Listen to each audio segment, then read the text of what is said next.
people who are dead set against the idea of the existence of the word Islamophobia, the existence of a phenomena such as Islamophobia. People such as Nina Shea, or more importantly, Daniel Pipes and his troops, Robert Spencer and Stephen Emerson and so on. Daniel Pipes consistently tells us that there is the Islamophobia is a false construct because, Islamophobia is a false construct because, A, Muslims have it so good, but they have been spoiled by history and by society what, according to Pipes, what Christians and Jews have to endure, Muslims did not have to endure, either at the level of the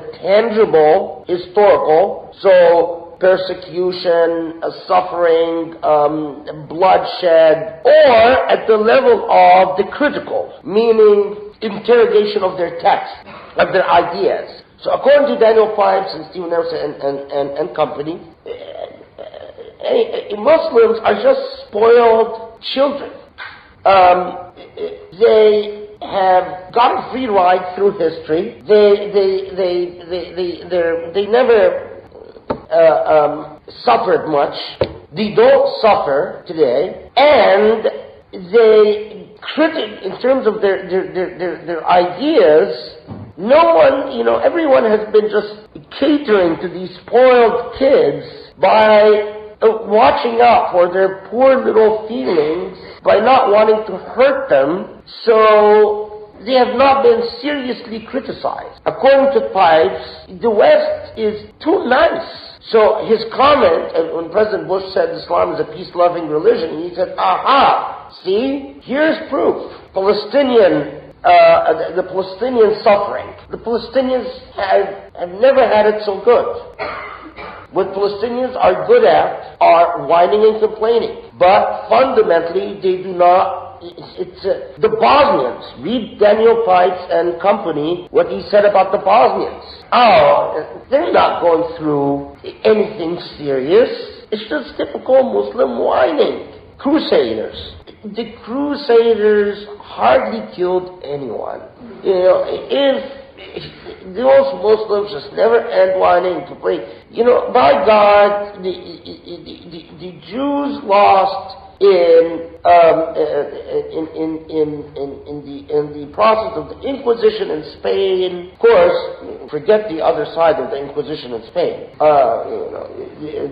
You know what I mean. The Jews lost there tens of times more than Muslims lost in all of the Crusades. and the man is not just Daniel Pipes, but I'm talking about a phenomenon. You can trace it yourself in this literature. Now, in fact, one of the truly I find it just laughable is that when I debated Daniel Pipes on Al Jazeera, after the program ended, his comment to me was, "Khaled, why don't you just stop whining and complaining?"